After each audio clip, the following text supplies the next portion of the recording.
Court in 2019. I now request Honorable Justice Om Prakash, Judicial Member, CAT Allahabad Bench, to felicitate Honorable Justice J.K. Maheshwari, Judge, Supreme Court of India. Born on June 29, 1961 in Jora district of Morena, Madhya Pradesh, he graduated with an arts degree in 1982, earned his LLB in 1985 and completed his LLM in 1991. He contributed extensively to judicial administration and reforms until 2019. He served as the first Chief Justice of the newly established Andhra Pradesh High Court, later as Chief Justice of the High Court of Sikkim. I kindly request Honorable Ms. Justice S. Sujata, Judicial Magistrate, CAT Bangalore Bench, to felicitate Honorable Justice Satish Chandra Sharma, Judge, Supreme Court of India.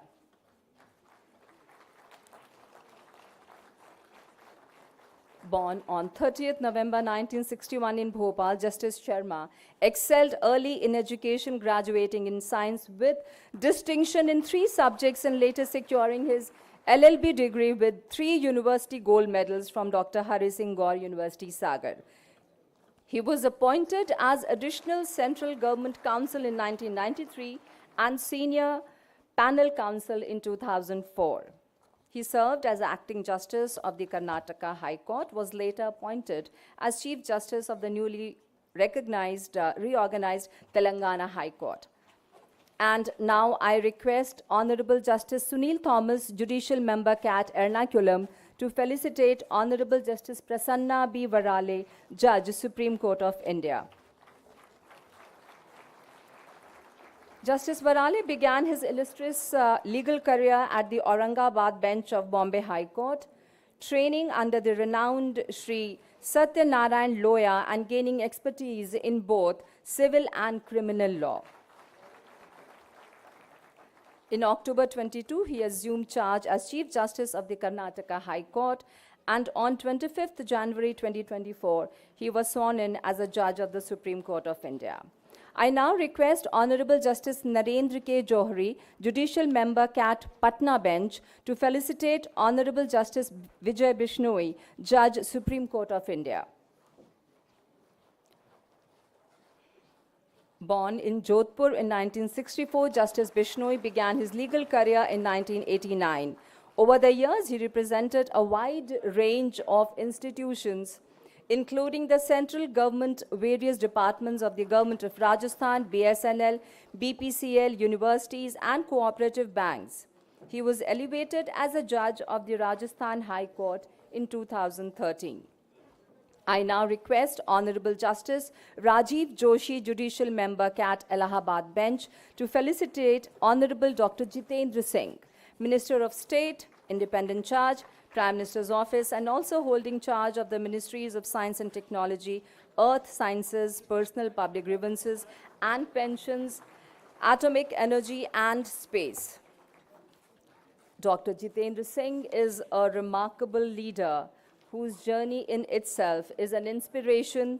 Hailing from the hilly districts of Doda in Jammu and Kashmir, he rose through dedication, scholarship, and service to become one of the most respected voices in public life today. A professor of medicine, prolific researcher, and renowned author, he has contributed over 5,000 articles, 5 books, and path-breaking research, including pioneering work on stress-induced diabetes among Kashmiri migrants, a study later acknowledged by the World Health Organization. I now kindly request Honorable Justice B.K. Srivastava, Judicial Member, CAT Bangalore Bench, to felicitate Honorable Shri Arjun Ram Meghwal, Minister of State, Independent Charge.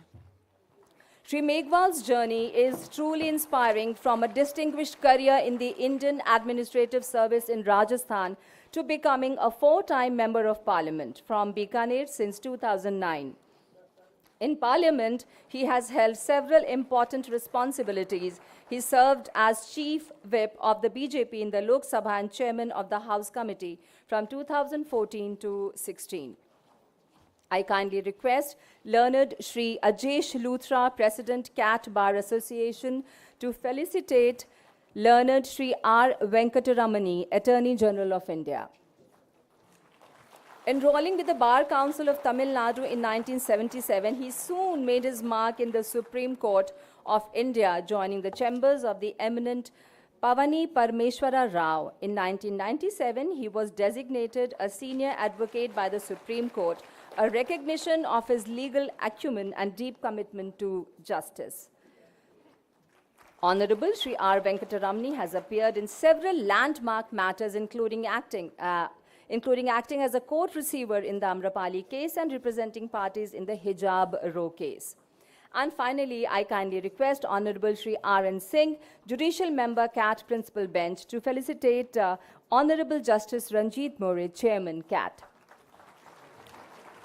Honorable Mr. Justice Ranjit Vasantrao More, born on 4th November 1959 in Satara, Maharashtra, is a distinguished jurist who began his legal practice in 1983.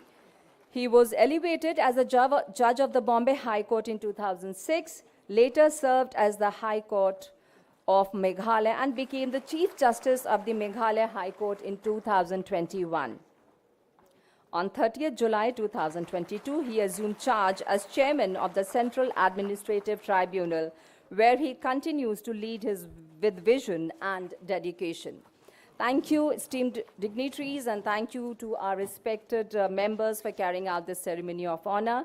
Ladies and gentlemen, please join me in the warm round of applause for all our distinguished guests.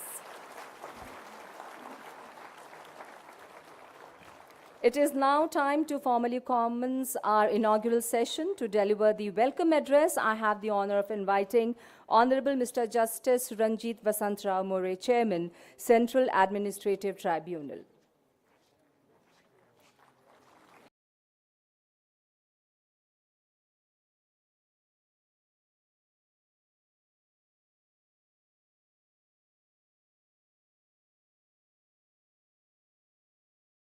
Ramkrishna Gavai, Honorable Justice Mr. J.K. Maheshwari, Judge of the Supreme Court, Honorable Justice Mr. Satish Chandra Sharma, Judge of the Supreme Court, Honorable Justice Mr. Prasanna Varale, Judge of the Supreme Court, Honorable Justice Mr. Vijay Bishnoi, Judge of the Supreme Court, Dr. Jitendra Singh ji, Honorable Minister of State for Personnel, Public Grievance and Pension, and Ministry of Science and Technology, Honorable Minister of State of Law and Justice, Sri Arjun Meghwal ji, Arjun Ram Meghwal ji, Learned Attorney General for India, Sri R. Venkataramani ji, Honorable Chief Justice of Delhi High Court, Sri D.K. Upadhyay, Honorable Judges of the High Court of Delhi, Chairpersons of the various tribunals, Learned Additional Solicitor Generals of the India, members of the Central Administrative Tribunal and other tribunals,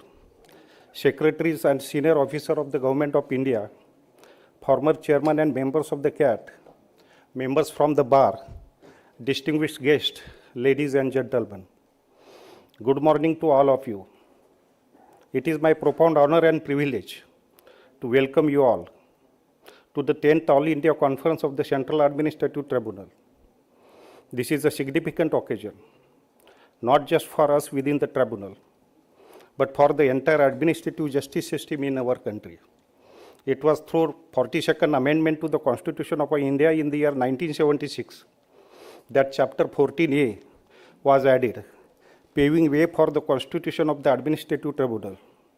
It was in the year 1985 that the Central Administrative Tribunal was set up under Article 323A of the Constitution of India, opening a new vista in the sphere of adjudication of service matters of the central government employees with respect of their service conditions. The Honorable Supreme Court, in its judgment in S.P. Sampath Kumar, examined the validity of the Act extensively, and even while upholding the validity of the Act, issued certain important directions for establishment of benches of the tribunal, not only at the seat of the High Court in the state, but also at the places where benches of respective High Court functions. As a result of this, the benches of administrative tribunal were constituted at most of the seats of the High Court, as well as their benches, while at some places, regular benches are established. In other cases, circuit benches are held, depending upon the pendency. As of now, this tribunal operates through 19 regular and functional benches with 22 circuit benches. The total sanctioned straight of the chairman and members of the CAT is 70, against which at present it is functioning with 64 members. I extend my warm thanks to the Honorable Minister and Government of India for issuing appointment orders for filling of remaining unfilled vacancies few days back. Some of the honorable members recently selected but are yet to join are amongst us today. It is worth to mention that out of 19 regular benches of the tribunal, 11 benches are functional in its own building. The remaining 8 benches are housed in the accommodation provided by the respective state government. Under the visionary leadership of our Prime Minister, Sri Narendra Modi ji, and through good offices and concerted efforts of Honorable Dr. Jitendra Singh ji, Minister of State for Personnel, Public Grievance and Pensions, we have been successful to shift our own building from rented accommodation in few benches in the recent past. However, in few benches like in the case of the principal bench New Delhi, where we have our own building for quite a long time, a need for additional space is felt to smoothly cater the requirement of enhanced caseload.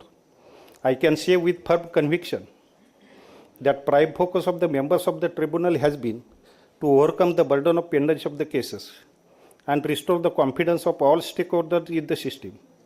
For the period since 1998 till May 25, a total of approximately 7 lakh cases have been disposed by this tribunal. 91% orders of judgment have attained finality. For the remaining 9% cases, the parties have challenged the decision of tribunal before the Honorable High Court, and the Honorable High Court have been pleased to uphold orders of this tribunal in around 67% cases. Therefore, this tribunal has been successful in settling over 94% of the cases, which is considered to be an impressive performance record. Apart from the central government employees, as on date, employees of 230 other authorities, corporation and society under the union government are within the jurisdiction of the tribunal. A proposal for extension of jurisdiction of this tribunal to the organization similar to 230 organizations like Central Public Sector Undertaking, Nationalized Bank, Nationalized Insurance Company, Central Universities, Institute of National Importance, etc. have been taken up with the government. This would further fulfill the very purpose for which the tribunal was created, that is, to decrease the load of jurisdictional high court. At last, I welcome all of you in this August gathering. Let it be a platform of introspection, innovation, and institutional strengthening. I invite all members, judicial and administrative, to actively participate in the program today and raise the bar of administrative justice in our nation. Let us recommit ourselves to the ideals of the justice that is timely, accessible, reasoned, and equitable.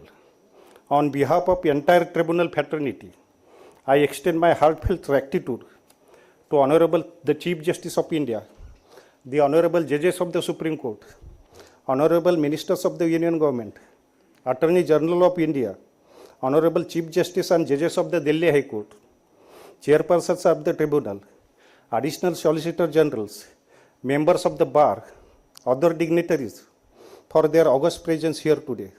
Let us move forward, not just as a custodian of the service law, but as a reformer in larger ecosystem of administrative justice.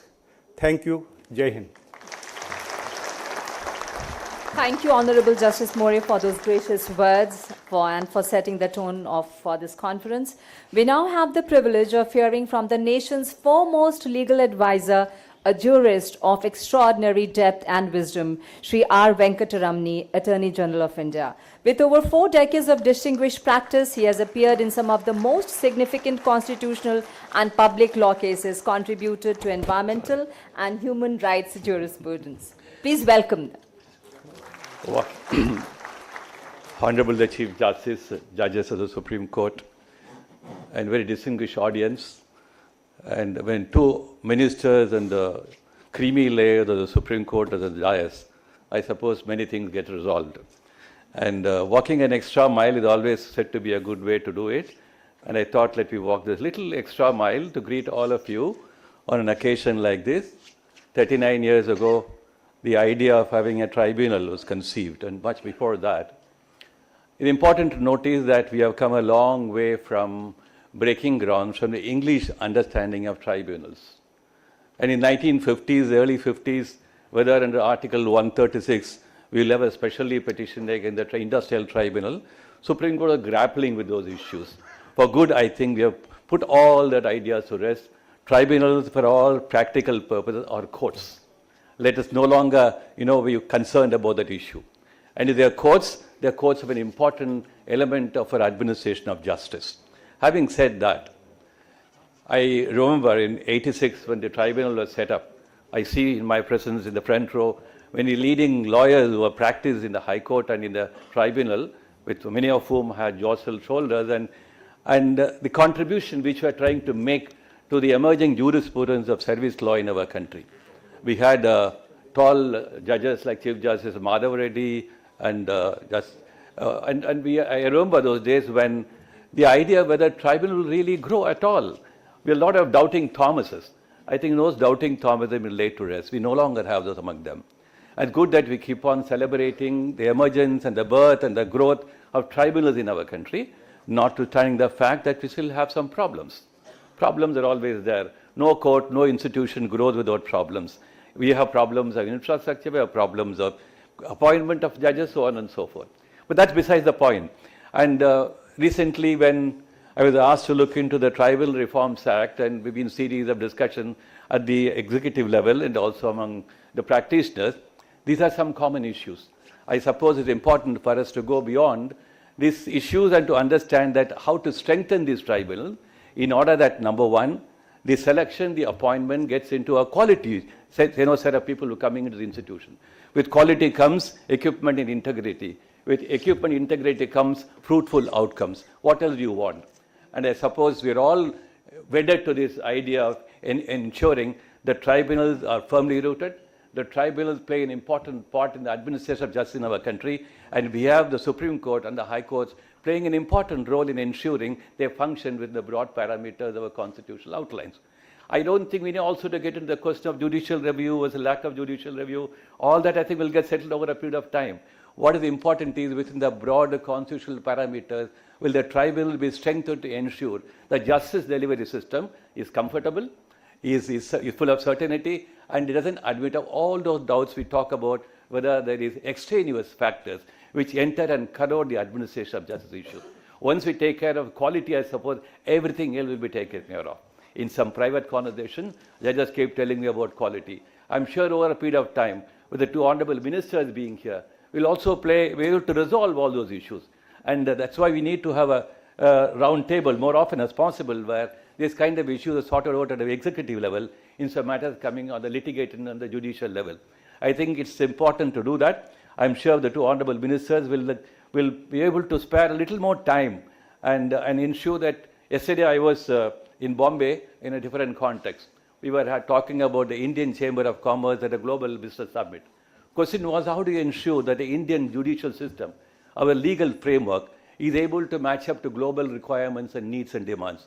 And therefore, if you look at not only a commercial court, I think every court in our country, like if you look at land resource, we don't look at merely a property issue. Land today is an important part of our, human resources and economic resources, financial resources. So you look at every court as part of a thread, like a bouquet of flowers. Every court is part of, contributing to the national economic, political, social growth. I think no tribunal can be probably said to be higher, no tribunal can be said to be lower in this hierarchy. There's no hierarchy at all.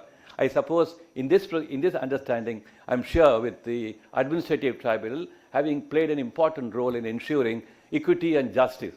So one can certainly talk about the jurisprudence through the administrative tribunal is no less than, for instance, you look at the international level. International administrative tribunals, about international organizations, sometimes they borrow from Indian jurisprudence. I can say from my own experience how it's happening. So it's important that we have come of age. And once you have come of age, we must celebrate our coming of age as long as possible and as expeditiously as possible and as often as possible. Let us do it, and I'm wishing all of you to be here today with a wonderful involvement and engagement. I'm sure the Chief Justice of India will also be able to give us little more insights before he demits office and give us little more strength to ensure that the tribunals will be a proud part of our jurisprudence in history. Thank you so much for your attention. Thank you, sir, for those profound and thought-provoking remarks. It is now my honor to invite Honorable Shri Arjun Ram Meghwal, Union Minister of State, Independent Charge for Law and Justice and Minister of State for Parliamentary Affairs. Yes. He has held important portfolios across finance, water resources, heavy industries, culture and law, and has also been recognized with the Sansad Ratna Award 3 times and the prestigious Sansad Maharatna Award. We are privileged to hear him. 10th All India Conference of the Central Administrative Tribunal. On this occasion, on the dais, Honorable Mr. Justice Bhushan Ramkrishna Gavai, Chief Justice of India, and he is the chief guest of today's program. Other judges of the Supreme Court, Justice J.K. Maheshwari ji, Justice Satish Chandra Sharma ji, Justice Prasan B. Barale ji, Justice Vijay Bishnoi ji, and Honorable Dr. Jitendra Singh ji. He is my colleague in Parliament. That I will not say, sir. That is confidential. आप generally हमें साथ साथ देखते होंगे ना parliament में, देखते हो कि नहीं देखते बताओ? हाँ, पर वो बात मैं अभी करूंगा नहीं, आज दूसरी बात करूंगा. Very good. आप एक शेर सुनाना, सब अच्छा रहेगा. Honourable doctor Jitendra Singh ji, minister of state, PMO Personnel, PG and Pensions, Department of Space and Atomic Energy, Minister of State Independent Charge, Earth Science, Science and Technology. Justice More साहब, जो आज के प्रोग्राम को सबको अब इन्होंने इनवाइट किया हमको, और Shri R Venkataramani ji, attorney general of India, आप सबको नमस्कार. हमारे सामने chief justice Delhi high court भी बैठे हैं और जज भी बैठे हैं. मैं कईयों के चेहरे देख रहा था, बहुत सेक्रेटरीज भी बैठे हैं हमारे मंत्रालयों के, कई ऐसे लोग भी बैठे हैं जो कैट से जिनका वास्ता पड़ा, कुछ ऐसे बैठे हैं जिनको कैट में सफलता मिली, कुछ ऐसे भी देखा हूं मैंने बैठे हैं जिनको कैट में सफलता नहीं मिली. सबको नमस्कार. सर, माननीय भारत के मुख्य न्यायाधीश जो हमारे BR गवई साहब हैं, उनके समक्ष ये आज 10वें अखिल भारतीय सम्मेलन का जो अवसर आया है, हम सबको मिला है, उसके लिए मैं आप सबका स्वागत करता हूं. ये सम्मेलन केवल औपचारिकता नहीं रहे, ये मेरा विशेष अनुरोध रहेगा, बल्कि ये न्यायपालिका, प्रशासनिक न्याय प्रणाली के बीच एक समन्वय, एक संवाद का महत्वपूर्ण मंच बने, ये मेरी अपेक्षा रहेगी. और ये सम्मेलन चूंकि माननीय मुख्य न्यायाधीश हमारे BR गवई साहब की गरिमा में उपस्थिति में हो रहा है, तो ये सम्मेलन और महत्वपूर्ण बन जाता है. और कैट ने भी उसी भावना को आगे बढ़ाते हुए लाखों मामलों में न्याय उपलब्ध कराया है, लेकिन फिर भी बहुत इम्प्रूवमेंट की जरूरत है इस दिशा में.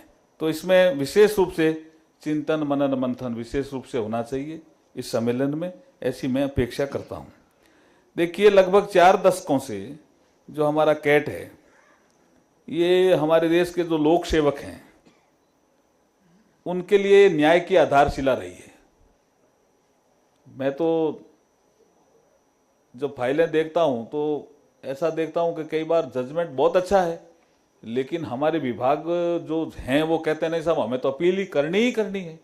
ये जो प्रवृत्ति है, इसको हम कैसे ठीक करें, ये सम्मेलन का विषय होना चाहिए. अब किसी अधिकारी ने कभी लिख दिया कि ये ठीक नहीं है, उसके खिलाफ कोई कैट में गया, कैट का फैसला पक्ष में आ गया, अब वो अधिकारी नहीं मर जाए, इसलिए हमें तो अपील करनी ही करनी है, और जब वो आदमी रिटायर हो जाएगा तब कहने अब हम अपील नहीं करनी, ये क्या है? इसको थोड़ा ठीक करिए भाई, इसको थोड़ा ठीक करना पड़ेगा। ये हमें डे टू डे देखने में को मिलता है ये विषय, तो ये इसके चिंतन में आना चाहिए। कैट हमारे संवैधानिक न्यायालयों के बोझ को भी कम करने में अहम भूमिका निभाता है। इसके लिए कैट के सभी सदस्य, आप सभी सदस्य बैठे हैं, सभी सदस्य मिले भी थे, कैट के सभी सदस्यों, अधिकारियों, कर्मचारियों को भी इस अवसर पर मैं हार्दिक साधुवाद देता हूं, वंदन करता हूं, आप सबका अभिवंदन भी करता हूं।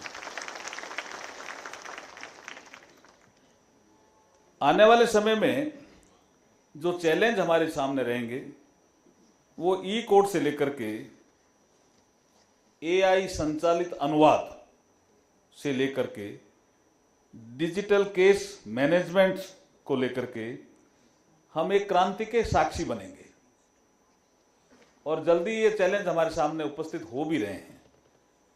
कैट को अपनी विशेषज्ञ प्रकृति और अखिल भारतीय उपस्थिति के कारण इस क्रांति का केवल एक हिस्सा ही नहीं बल्कि एक अग्रणी भूमिका निभाने के लिए आगे आना भी चाहिए। ये भी एक विषय आज के सम्मेलन में होना चाहिए।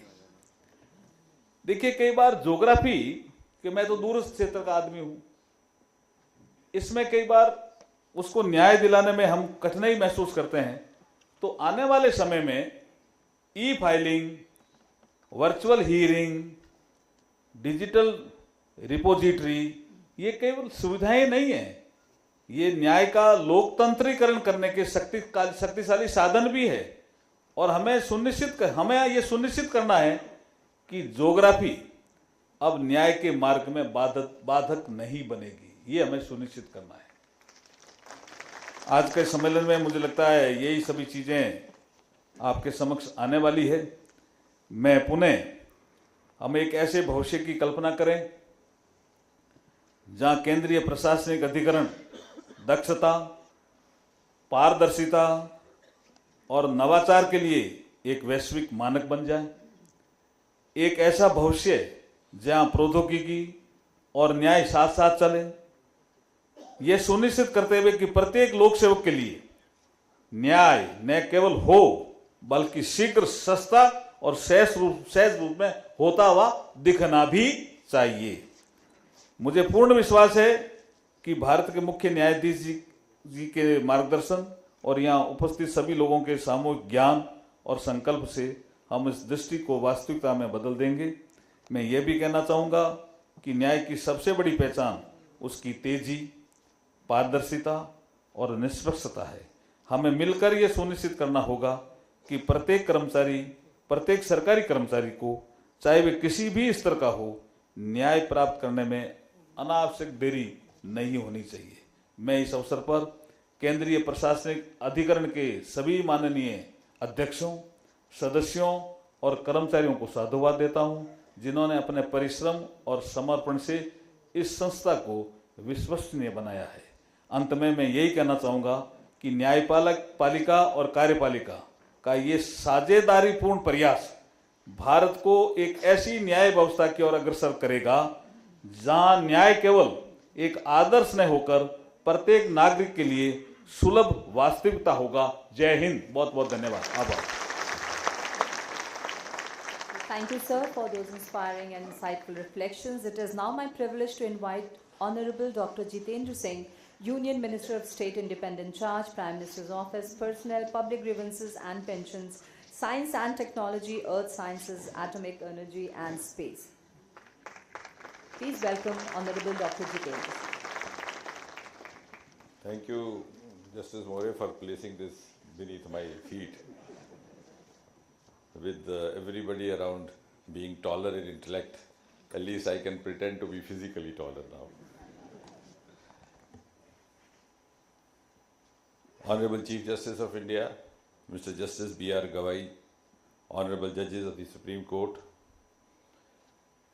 संसद में हमारे वरिष्ठ साथी, हमारे घनिष्ठ मित्र और लोकप्रिय नेता, धरती से जुड़े हुए ऐसे आदरणीय भारत के कानून मंत्री श्री अर्जुन राम मेघवाल जी, Honorable Chairman of the Central Administrative Tribunal, Justice Ranjit More, Learned Attorney General of India, Honorable Chief Justice and Judges of the High Court, Honorable Members of the CAT, Learned Additional Solicitor Generals of India, Honorable Members of the Bar, distinguished guests, ladies and gentlemen.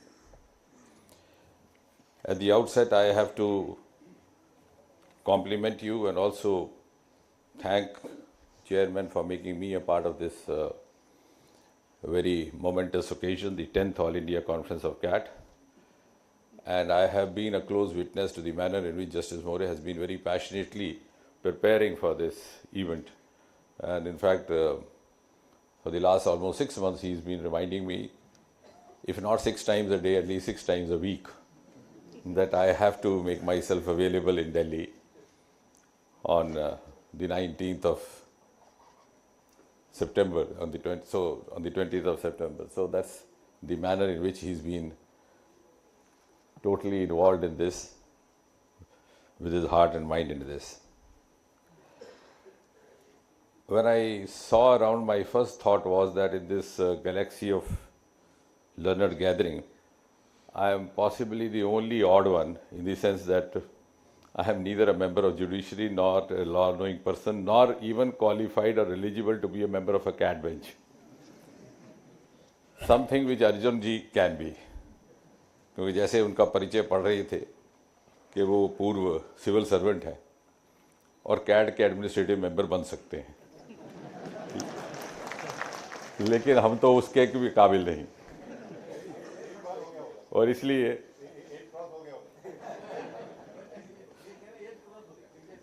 Qualification तो है.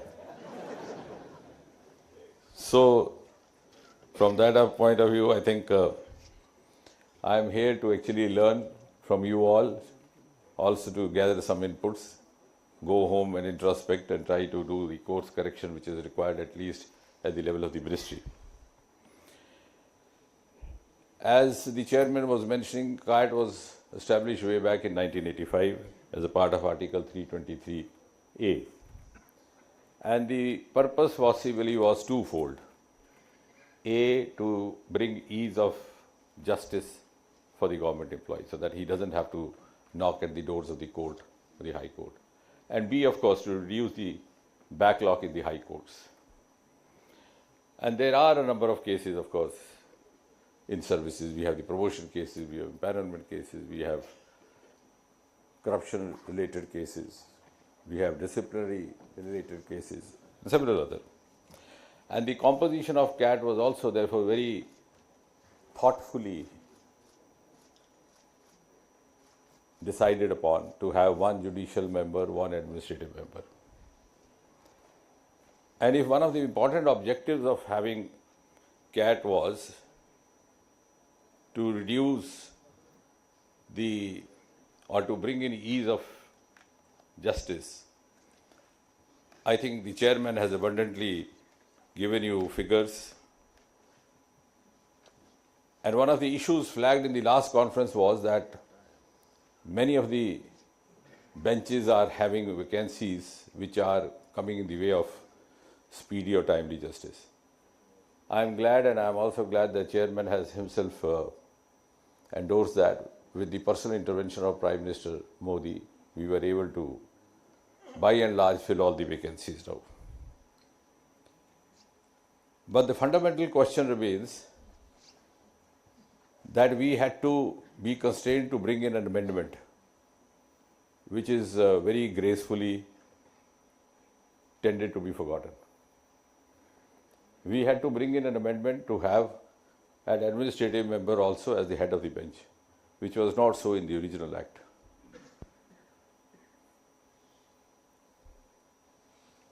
And I don't know why we had to do so, because many of the benches didn't have a person to head. we were short of judicial members. Now, as someone who is a stranger to this domain, but I have been a researcher all my life, I was trying to understand why it was so. Somebody said many of our judicial experts don't find these assignments very attractive. Some others said they had more alternative options. Some said there were also other much more lucrative avenues awaiting them. अब ज़्यादा बात कर नहीं सकते क्योंकि जजेस के आगे ज़्यादा बात करो तो जजेस जल्दी खफा हो जाते हैं.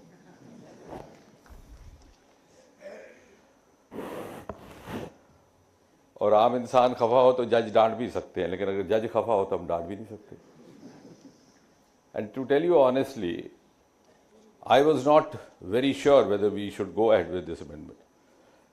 Mr. Arjun was around there and I had a very close relationship. I mean, there's not a single day passed when we didn't spend an hour or so together. And he was also my immediate reference point for many a thing. So I actually went to him and I said, "So do you think it will be," because to my mind it appears, a non-judicial member writing a judgment. And he immediately said, "Yes, you're right. How can that be? How can a non-judicial person be assigned to write a judgment?" So I came back, not sure how to go about it. But a few days later, two very senior officers, whom I had every reason to trust and believe, they convinced me. They said, "Look here, Doc, you are right, but we don't have, people don't come forward to take this assignment. Even after retirement, they have very many other better things to do, which they find more attractive, which is lesser said, but often practiced. And therefore, we would not be able to meet this requirement of having the benches in the manner that we wish to." But then I said, "How would the judgment be written?" He said, "No, most of the service matters are related to the administration, and after 35 years of service, even an IAS officer gets to know the rules and can manage that." So finally, we brought in that amendment. And why it happened, I'm sure one day somebody will take up this subject for the future generations to ponder about. Or maybe the founding fathers of CAT could not envisage that there would be times when the esteem of being a member of CAT would be under question. Nevertheless, I think now that the vacancies have been filled, the time is to move on to the next level, to the modernized management system which we are now trying to introduce, led by the chairman, use of technologies like the AI, and then of course the judicious use of AI. And I think nobody is better qualified to ensure judicious use than a judicial member. Of course, we have introduced e-filing of cases. Virtual hearings have been there, as a result of which even during the COVID pandemic times, there was not a single disruption or delay happening. Digitization of the judicial records has started for easy access, for speedy procedures, for paperless environment. And now we are into unified digital platform where on a single platform we could access files, we could track cases, and we could also receive multilingual versions. Now, as far as the issue of infrastructure is concerned, I am glad that it was during this government that most of the CAT benches have received their own building. Very recently, I had the opportunity of accompanying the chairman to Lucknow. We had one at Gomti Nagar. Earlier, we have had one at Jabalpur, and so on and so forth. And he said there are only 7 or 8 more left to be done, but the process of acquiring land for the respective states, etc., in the process. And therefore, I think now is the time we could adopt best practices. Not a number of benches have best practices which are worth exchanging. We could even prepare a manual, as we have done in the other department I am associated with, in the Department of Administrative Reforms. We could actually use them as online modules for others to follow. And one thing which I would like to suggest to Chairman, of course I have already talked, but I think I must share to you is the performance benchmarking could be adopted. Because I was closely associated with the exercise of aspirational distance, proved to be one of the most successful ventures being emulated even by the other countries now. We had marked about 40 indices, and depending on each index, it was the true spirit of competitive cooperative federalism.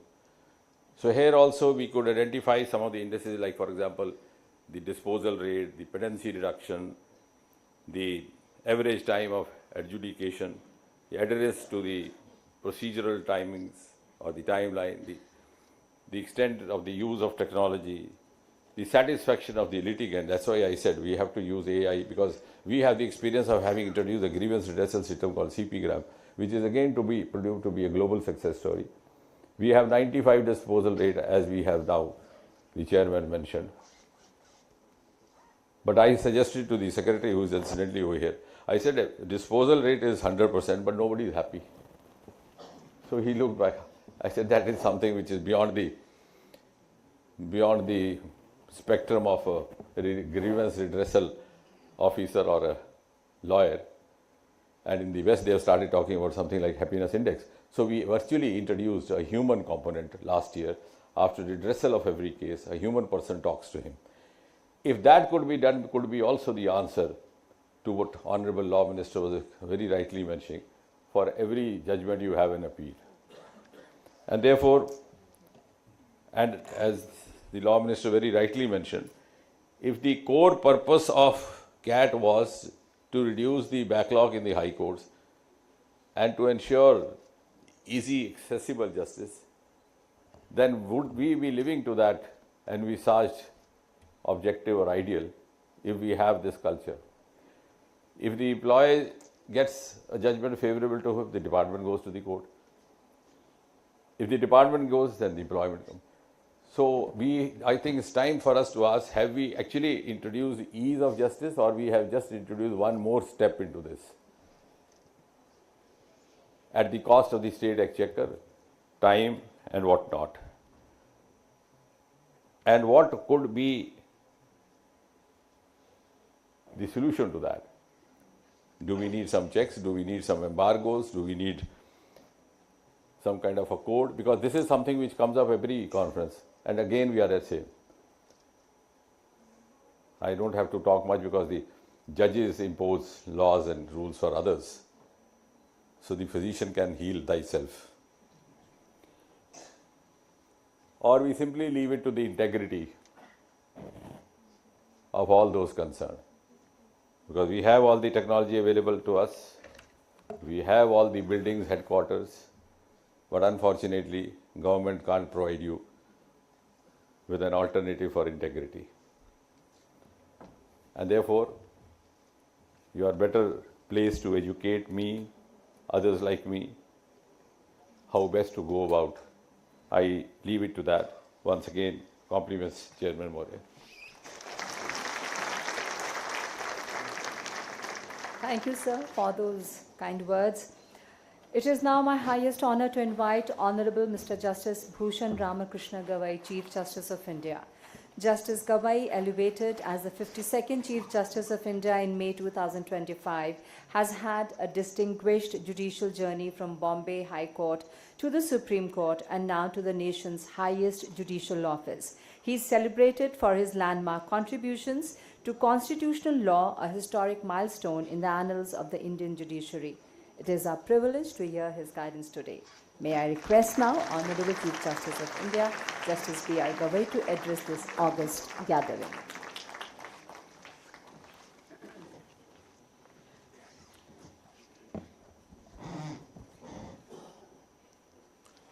My esteemed colleagues from the Supreme Court, Justice Maheshwari, Justice Satish Sharma, Justice Prasar Bharati, Justice Bishnoi, Honorable Shri Arjun Meghwal ji, the Union Minister of State for Law and Justice, Dr. Jitendra Singh ji, Minister of State, Ministry of Personnel, Public Grievances and Pensions, Honorable Justice D.K. Upadhyay, the Chief Justice of Delhi High Court, and all the other colleagues from the Delhi High Court, Shri Venkataramani, the learned Attorney General for India, and the learned Additional Solicitor Generals present in the audience,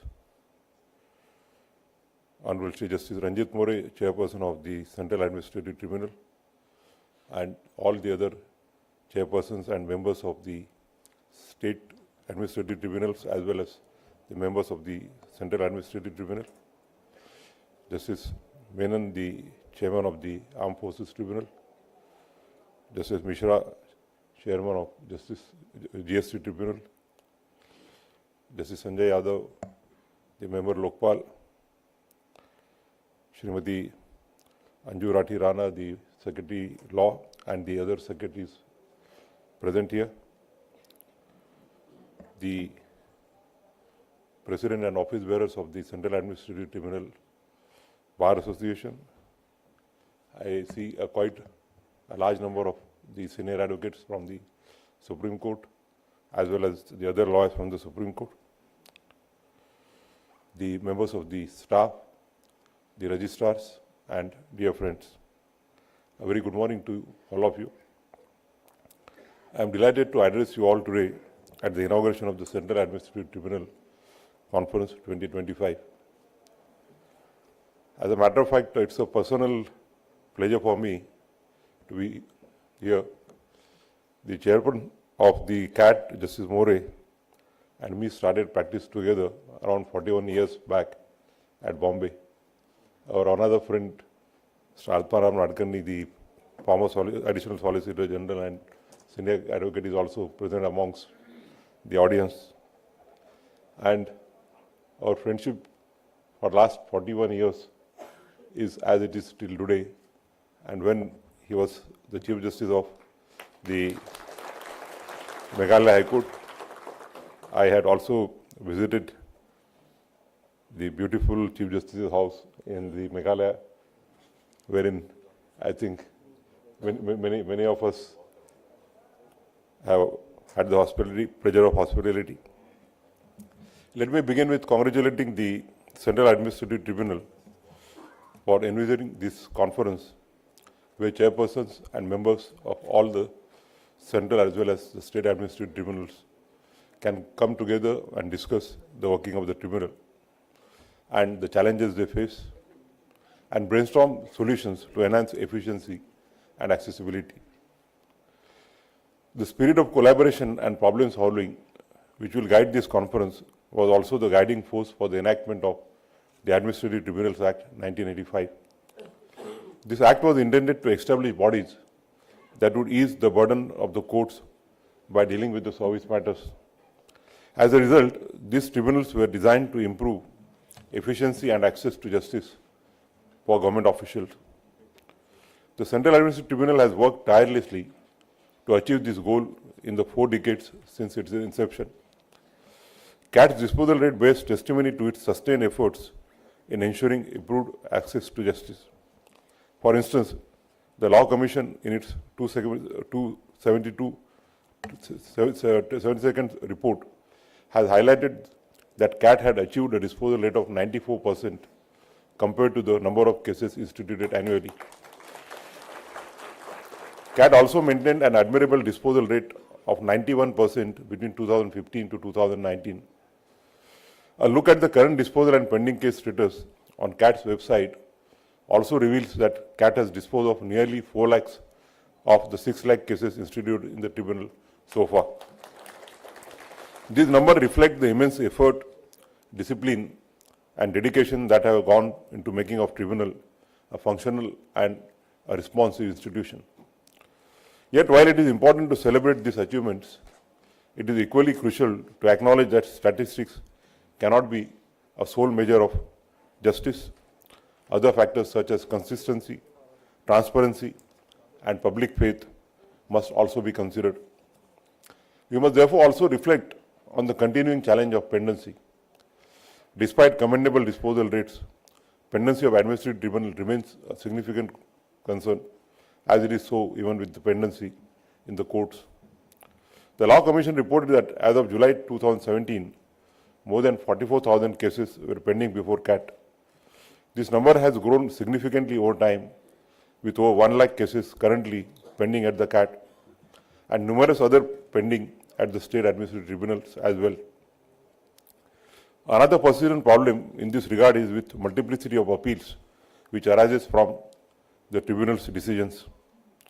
The Honorable Law Minister referred to it, and we come across various matters when, even after the concurrent findings of the Central Administrative Tribunal and the High Courts, still appeals are filed, SLBs are filed before the Supreme Court. Some of the learned additional Solicitor Generals are present in the court and they know what my approach is to. But in every matter, and therefore, as suggested by the Honorable Law Minister as well as Shri Jitendra Singh ji, and because always the bureaucrats are afraid of taking any risk and they want to pass on the work to the courts. But if you can have some central agency to filter as to whether really the matters deserve to be appealed or not, that will greatly reduce the pendency of the matters before the court. As all of us know that the central government is the biggest litigant before the Supreme Court as well as the High Courts.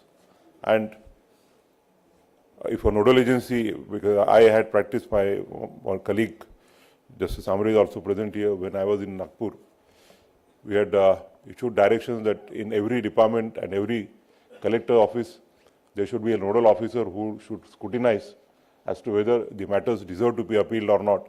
If I think such filter is used, it will greatly help in reducing the pendency of the matters. Although citizens' right to appeal is the cornerstone of justice, this process often results in the lengthy litigations, spanning years, therefore undermining the purpose of establishing tribunals. Delay in the adjudication process before administrative tribunals has consequences that extend far beyond statistics.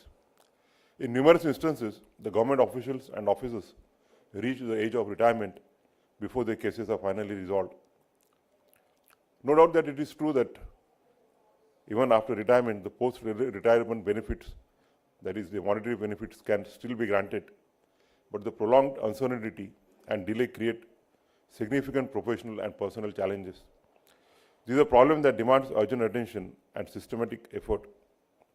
In order to address this issue, there is a need for a greater consistency in the tribunal's rulings and increased transparency in their functioning.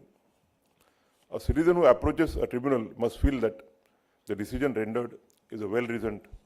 This consistency is as much a product of institutional culture as it is of structural reforms. As is widely said, that the reasons are the live link between the consideration and the result. The administrative tribunals are unlike courts in that they occupy a unique space between the executive and the judiciary. Many of their members come from administrative services, while others come from the judiciary. Although this diversity presents a strength, since it brings together judicial acumen and administrative experience, it also makes it imperative that members are consistently trained and held to uniform standards of eligibility and conduct. Judicial members would benefit from exposure to the nuances of public administration, while administrative members would require training in legal reasoning.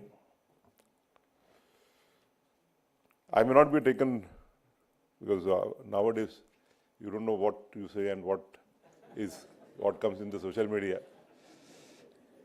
But as a judge, I have personally noticed that some of the judges coming from the administration, they do not forget that they come from the administration, and they are averse to passing any order which would be against the government. So I think they should reflect on that. The regular workshops, conferences and training programs conducted by the judicial academicians can prove invaluable in this regard and greatly enhance the effectiveness of the tribunal members. Furthermore, if a uniform appointment process is enacted with clear eligibility criteria, this would abate all questions of arbitrariness and reinforce the trust of the citizens in the tribunal. Additionally, as I had previously mentioned, such a system would also ensure greater uniformity in judgments, thereby strengthening the credibility of the tribunals.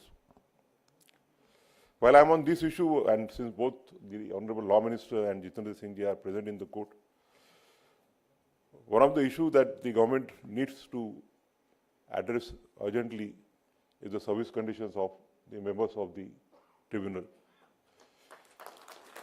If the government desires that the retired judges of the High Court and good judicial officers should adorn the offices of the tribunals, a quick look or quick relook at the service conditions of the chairmen and the members of the tribunals, I think, is the need of the day.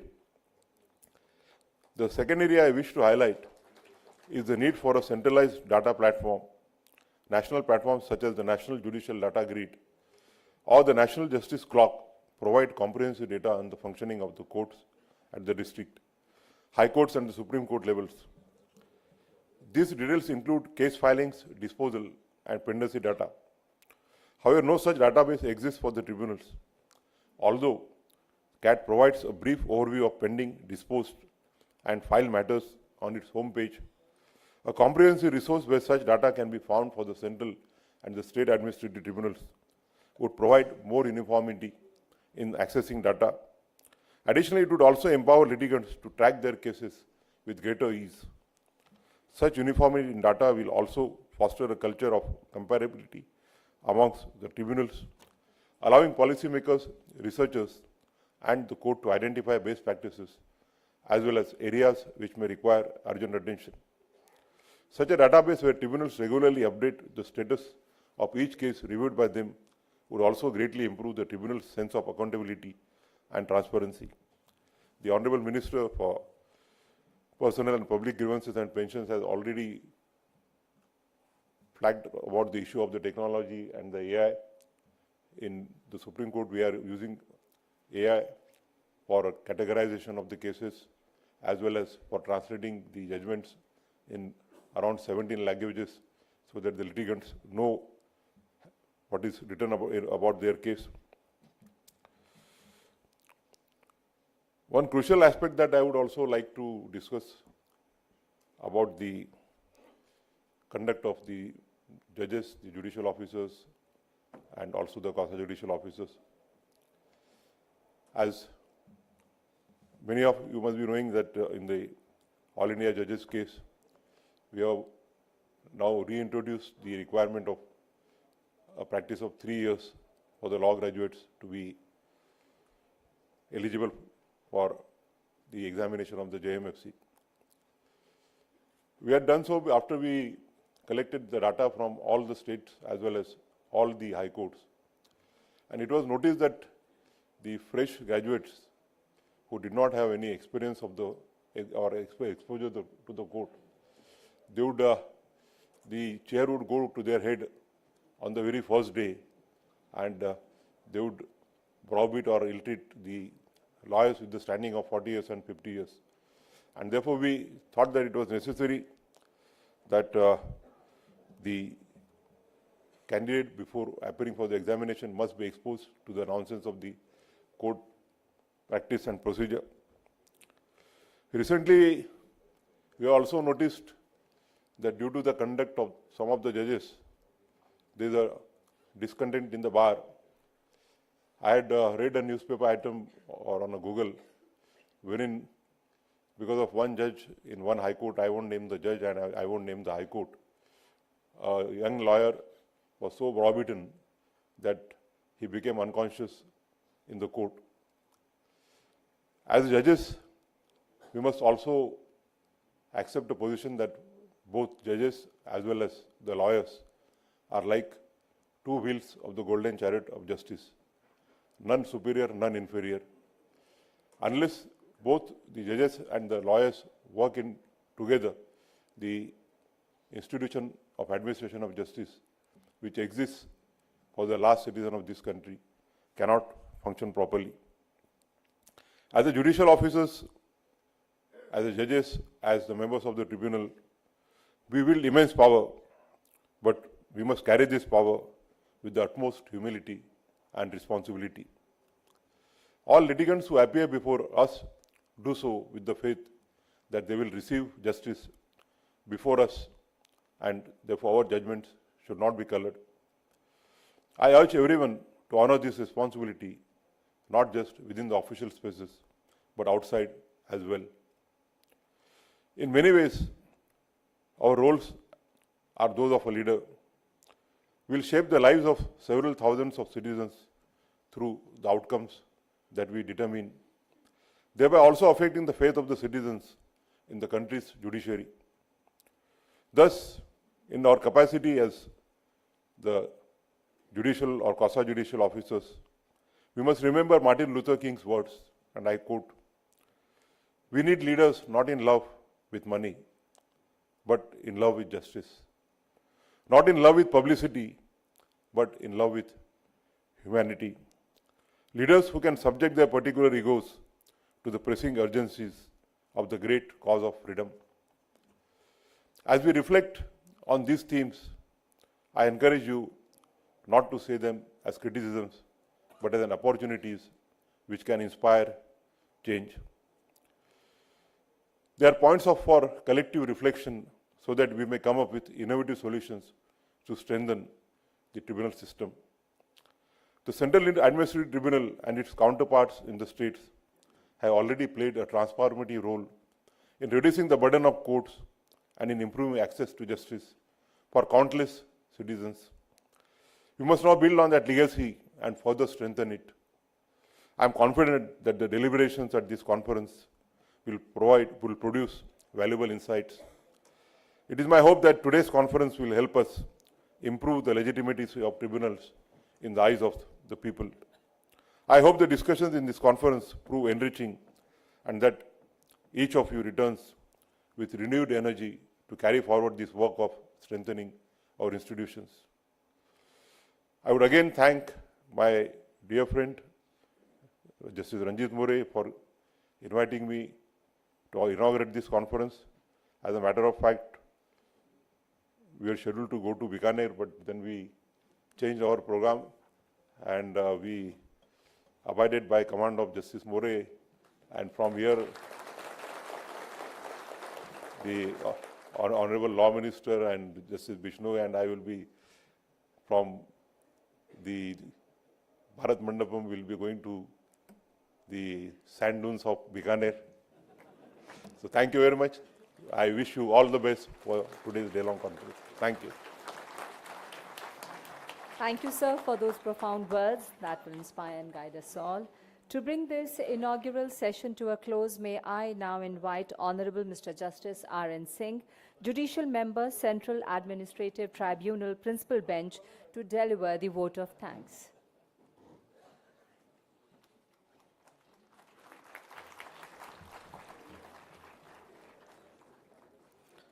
Honorable the Chief Justice of India, Mr. Justice B.R. Gavai, sir, Dr. Jitendra Singh ji, Honorable Union Minister of State for Personnel, Public Grievances and Pension of Minister of State in the PMO, Minister of Science and Technology, Independent Charge, Honorable Judges of the Supreme Court, Honorable Union Minister of Law and Justice, Independent Charge, and Minister of State for Parliamentary Affairs, Sri Arjun Meghwal ji, Learned Attorney General for India, Honorable Chief Justice of High Court of Delhi, Honorable Judges of the Delhi High Court, Honorable Chairman, Presidents of various tribunals, Honorable Members of the Tribunal, Learned Additional Solicitor Generals, Honorable Lokpal, present among us, officers of the ministries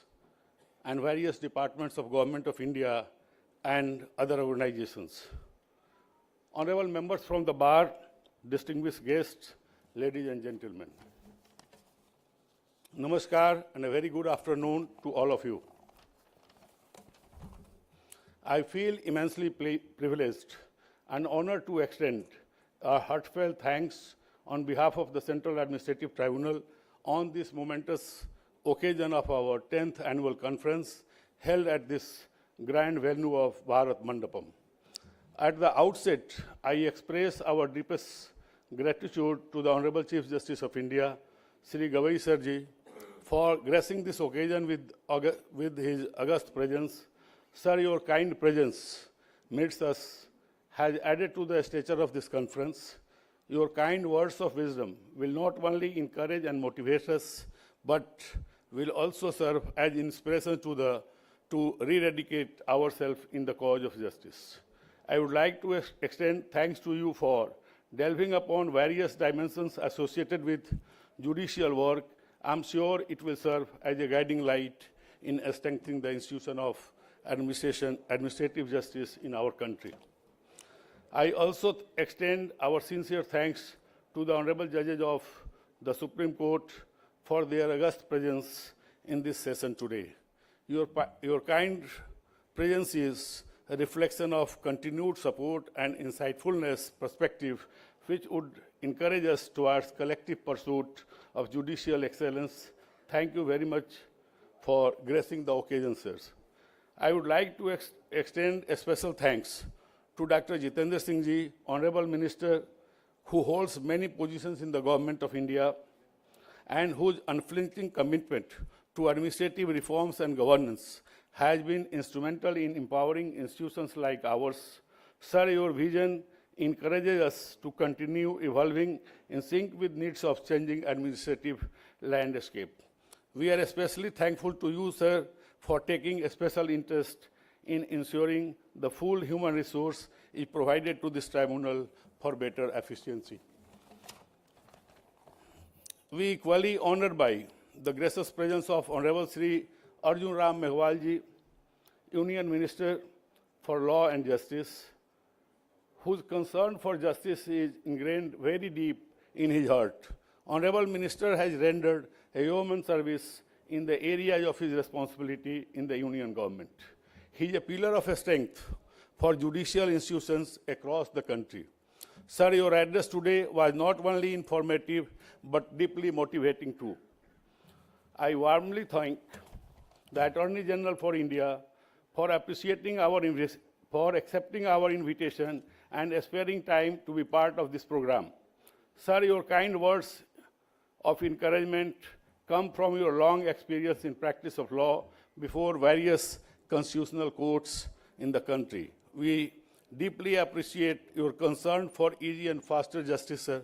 Your insights and contribution to the field of public law continue to inspire legal minds across the nation. I would like to extend warm regards and thanks to the Honorable Chief Justice of Delhi High Court, Honorable Justice Upadhyay, Honorable Judges of the Honorable High Court of Delhi.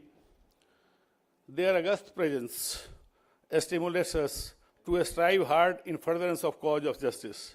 Their constant support and guidance immensely help us in handling complex matters with each.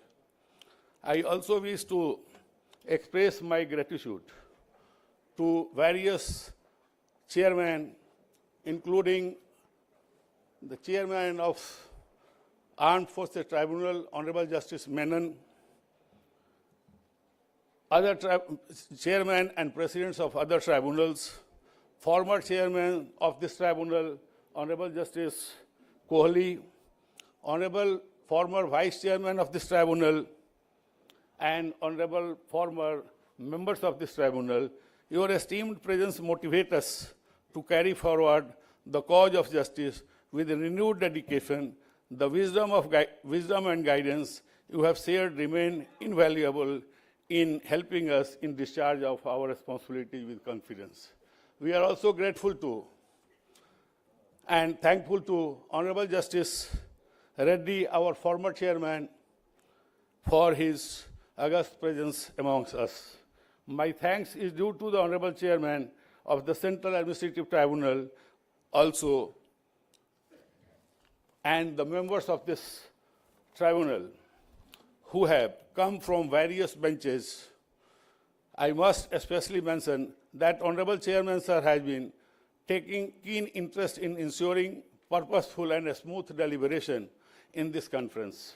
He has spearheaded and monitored progress of various activities associated with the smooth conduct of this conference. No words are sufficient to express thanks for continued support and commitment with immense dedication. I also thank honorable members for sparing time from their busy schedule to be part of this conference. My duties to thank would be incomplete if I fail to mention the continued support and participation of distinguished members from the bar who have wholeheartedly supported us in making this event a success. I express my sincere appreciation and thanks to every one of them. I warmly thank officials of Government of India from various ministries and departments. I also extend my thanks to members from electronic and print media present in this August gathering to cover the event. Of course, with one request to them to provide widespread coverage to the event.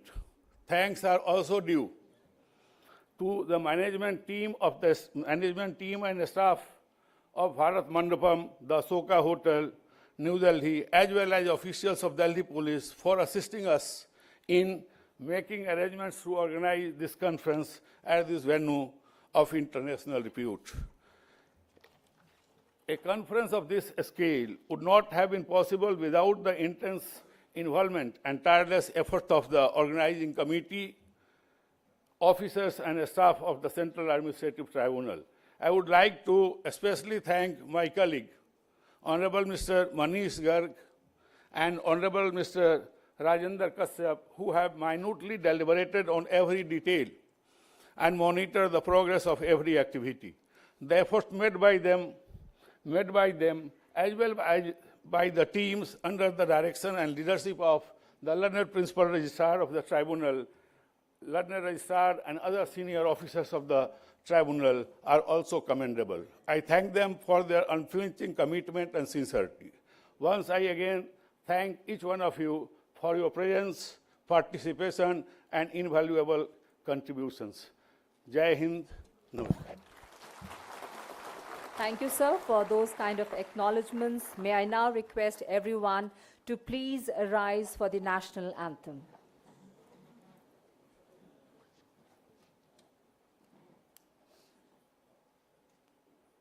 जनगण मन अधिनायक जय हे भारत भाग्य विधाता पंजाब सिंध गुजरात मराठा द्राविड उत्कल बंगा विंध्य हिमाचल यमुना गंगा उच्चल जलधि तरंगा तव शुभ नामे जागे तव शुभ आशीष मागे गाहे तव जय गाथा जन गण मंगलदायक जय हे भारत भाग्य विधाता जय हे जय हे जय हे जय जय जय जय हे.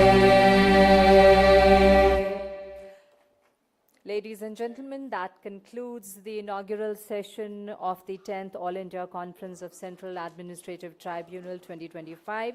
We thank all our esteemed dignitaries and distinguished guests for their gracious presence.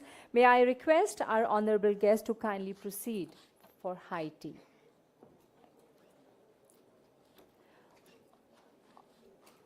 और मैं अन्य सभी लोगों से अनुरोध करती हूँ कृपया इस द्वार से भी हम जा सकते हैं और उस तरफ जलपान का प्रबंध है. धन्यवाद.